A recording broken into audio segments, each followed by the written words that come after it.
کی جو پہلی آیت تھی هو الذی خلقکم من نفس واحدہ، اللہ وہ ذات ہے جس نے تمہیں ایک جان سے پیدا کیا، وجعل منها زوجہا، اور اسی جان سے اللہ نے ان کی زوجہ کو پیدا کیا۔ اس سے کیا پتہ چلتا ہے؟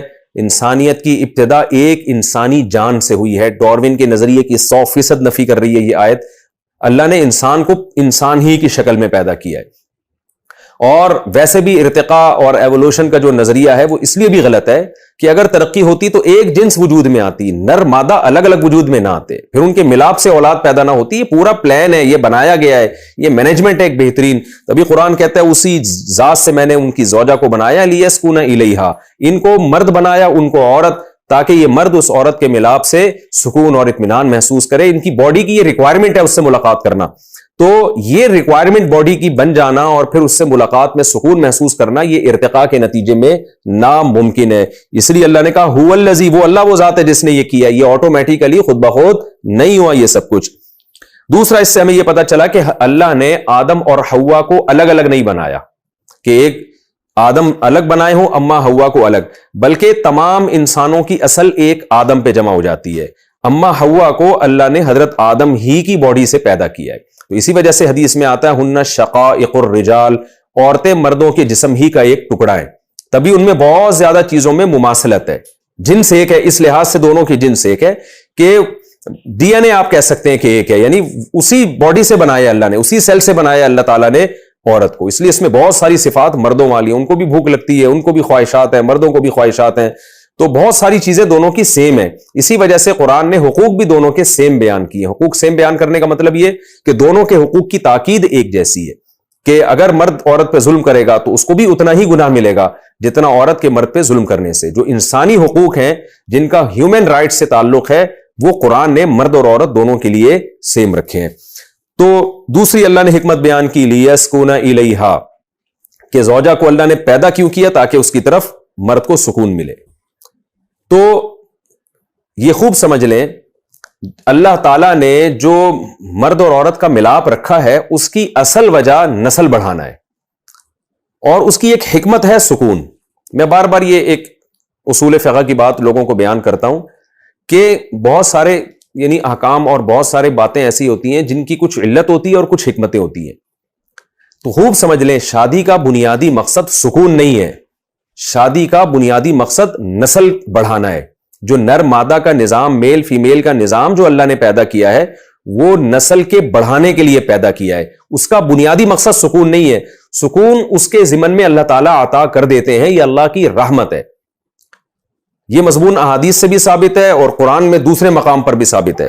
تو اس کی میں پہلے ایک مثال سے سمجھاتا ہوں۔ جیسے حضرت عمر رضی اللہ تعالی عنہ سے مروی ہے، سوداء ولود احب الی اللہ من الحسناء التي لا تلد، وہ کالی عورت جو بچے جنتی ہو، اس سے نکاح کرنا اللہ کو زیادہ محبوب ہے اس عورت سے جس کی اولاد نہ ہوتی ہو، چاہے وہ حسین ہو۔ اب آپ بتائیں، سکون والی جو حکمت ہے وہ تو بدصورت عورت کے بجائے خوبصورت میں زیادہ ہے، لیکن پھر بھی کیا کہا جا رہا ہے کہ جو اولاد دیتی ہے وہ اس خوبصورت سے زیادہ بہتر ہے، بے شک وہ اولاد دینے والی بدصورت ہی کیوں نہ ہو۔ تو ہمیں قرآن و سنت میں پتہ چلتا ہے۔ اسی طرح حدیث میں آتا ہے، ایک صحابی نبی صلی اللہ علیہ وسلم کے پاس آئے اور عرض کیا، یا رسول اللہ انی اصبت امرأۃ ذات حسن و جمال و منصب، او کما قال، کہ یا رسول اللہ مجھے ایک ایسی عورت کا رشتہ میسر آیا جو خوبصورت بھی ہے، مالدار بھی ہے اور اونچے گھرانے کی بھی ہے، لیکن اس کے اولاد نہیں ہوگی، بانجھ ہے۔ تو 3 دفعہ مختلف مجلسوں میں صحابی آئے اور تینوں دفعہ نبی نے ان کو منع کیا، اور پھر آپ نے فرمایا تزوجوا الودود الولود فانی مباہی بکم الامم، ایسی عورت سے نکاح کرو جو محبت بھی کرے اور اولاد بھی دے تمہیں۔ تو اس سے ہمیں پتہ چلتا ہے کہ اگر ایک عورت ایسی ہے جس میں نکاح میں آپ کو سکون زیادہ ملے گا اس کے حسن و جمال کی وجہ سے، اور ایک عورت ایسی ہے جو اولاد آپ کو زیادہ دے گی، تو پھر اسلام اولاد کو ترجیح دیتا ہے اور اس کی خوبصورتی کو دوسرے نمبر پہ رکھتا ہے، اس کو اپریشیٹ نہیں کرتا۔ تو ان احادیث سے ہمیں پتہ چلتا ہے۔ اسی طرح قرآن میں ایک اور مقام پر ہے، اسی طرح قرآن میں آتا ہے نساؤکم حرث لکم، اللہ نے عورت کو کھیت سے تعبیر کیا، کھیت پیداوار کے بڑھانے کا ذریعہ بنتا ہے۔ تو کھیت اس معنی میں کہ یہ تمہیں نسل دے گی، یہ یاد رکھیں، کھیت توہین کے معنی میں نہیں ہے۔ لوگ اس آیت کا ترجمہ اس طرح کرتے ہیں کہ اس میں عورت کی ایک توہین کا عنصر نکل رہا ہوتا ہے۔ تو یہاں مطلب یہ ہے کہ یہ ایک زمین جیسے تمہیں پیداوار دیتی ہے آلو پیاز ٹماٹر کی شکل میں، تو عورت تمہیں پیداوار دے گی علماء صلحاء اور انسانوں کی شکل میں۔ جو ملک کے لیے کام آئیں گے، انسانیت کے لیے کام آئیں گے، تو اس معنی میں اس کو کھیت سے تعبیر کیا ہے۔ تو قرآن میں بھی اللہ نے زوجہ کو جو اصل جو بیوی کا مقصد قرار دیا ہے وہ ہے اولاد۔ یہ جو قرآن کہہ رہا ہے لیسکن الیہا، اس کو کہتے ہیں لام عاقبت۔ اس کا مطلب یہ ہوتا ہے کہ اللہ نے بیوی کو بنایا جس کا نتیجہ یہ نکلتا ہے کہ تمہیں اس سے سکون حاصل ہوتا ہے، تو رزلٹ اس کا یقیناً سکون کی صورت میں ہوگا۔ لیکن نکاح کا بنیادی مقصد سکون نہیں ہے۔ فطرت اور نیچر نے جو مرد اور عورت کا ملاپ رکھا ہے اس کا بنیادی مقصد نسل بڑھانا ہے۔ یہ بار بار میں اس لیے ریپیٹ کر رہا ہوں کہ آج نکاح کی بیس ہی اولاد رہی نہیں ہے، صرف خواہش پوری کرنا رہ گیا ہے۔ یعنی اگر کیونکہ لوگ ہم سے کہہ رہے ہوتے ہیں ہمیں دوسری شادی کے لیے ایسی لڑکی چاہیے جس کی اولاد نہ ہوتی ہو، تو یہ بالکل آپ شریعت کے منشا کے خلاف چل رہے ہیں۔ لیکن نکاح کی تو مسئلہ ہی ہے کہ آپ کی نسل بڑھے۔ تو وجہ کیا ہے؟ فیملی پلاننگ نے فیملی پلاننگ والوں نے ایسا دماغ خراب کر دیا کہ نیچر ہی کو الٹ کے رکھ دیا انہوں نے۔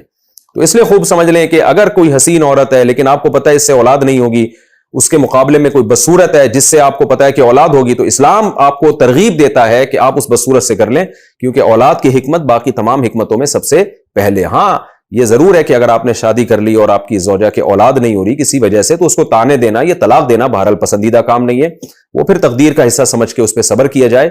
میں تو صرف یہ بتانا چاہ رہا ہوں کہ نکاح کا بنیادی مقصد وہ اولاد ہے۔ سکون ایک ضمنی چیز ہے جس کا قرآن نے یہاں تذکرہ کیا، جیسے قرآن میں ایک اور مقام پر آتا ہے جعل لکم من انفسکم ازواجا وجعل بینکم مودۃ ورحمہ، اللہ نے تمہاری جنس کے جوڑے پیدا کیے اور تمہارے درمیان بے پناہ محبت رکھ دی ہے۔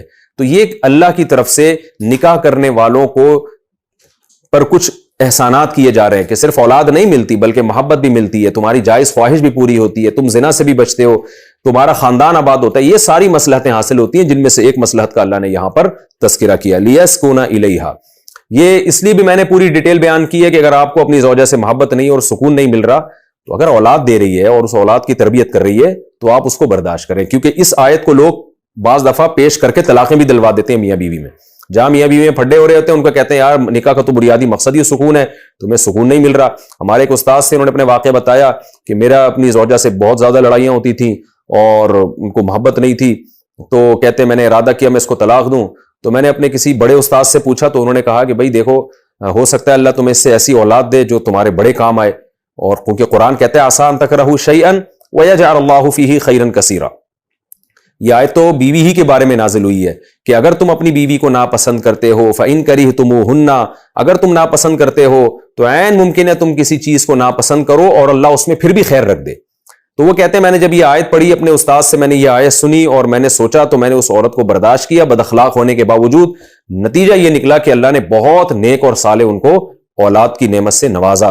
تو وہ اپنے بچوں کو دکھا کے نا ہمیں کہا کرتے تھے کہ یہ وہ خیر کثیر ہے جو اللہ نے مجھے عطا کی ہے۔ تو یہ آیت کا لوگ غلط مفہوم پیش کرتے ہیں۔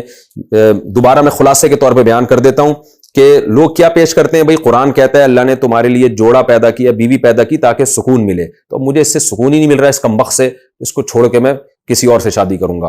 تو خوب سمجھ لیں اگر یہ آپ کو اولاد دے رہی ہے، بچوں کی تربیت کر رہی ہے، تو یہ اس کو روک لینا، یہ اس کو چھوڑ دینے سے بہرحال بہتر ہے، الا یہ کہ ناقابل برداشت ہو جائے کسی کے لیے، کیونکہ نکاح کا بڑا مقصد نسل بڑھانا ہے، باقی ساری چیزیں دوسرے درجے میں۔ اس لیے میں نے اس آیت کی اتنی لمبی چوڑی آپ کے سامنے تفسیر پیش کی ہے۔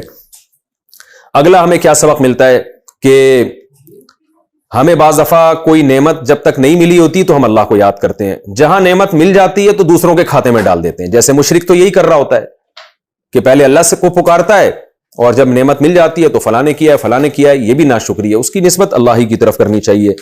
اور تیسرے نمبر پہ شرک کی برائی، خاص طور پہ بت پرستی کی، کیسے قرآن نے دھجیاں اڑا دی ہیں مشرکین کے نظریات کی۔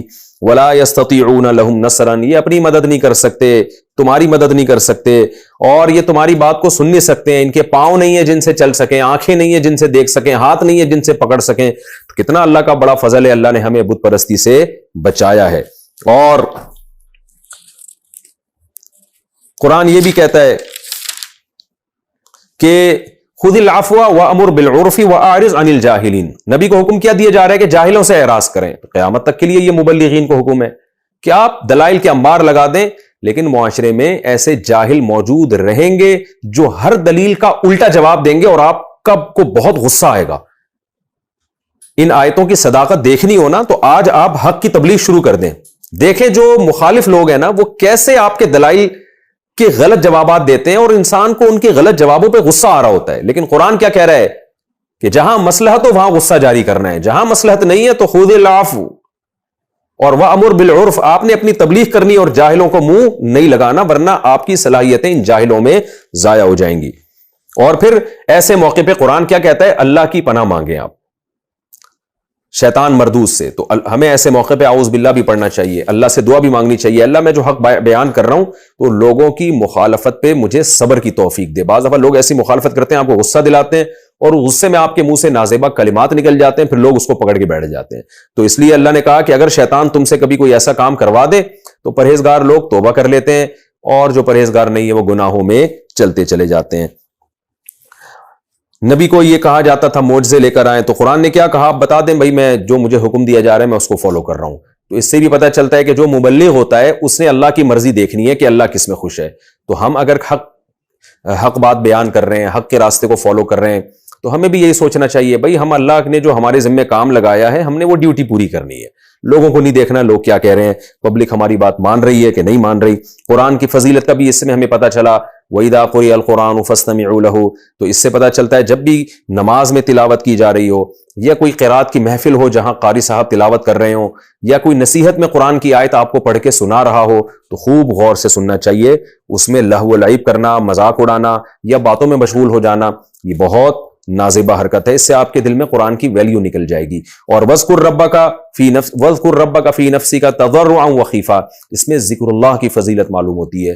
حدیث میں آتا ہے چوتھا کلمہ لا الہ الا اللہ وحدہ لا شریک لہ, اس کی فضیلت ہے. تیسرے کلمے کی فضیلت ہے. بہت ساری فضیلتیں حدیث میں. جس ذکر سے آپ کو مناسبت ہو وہ ذکر صبح و شام ہمیں پابندی سے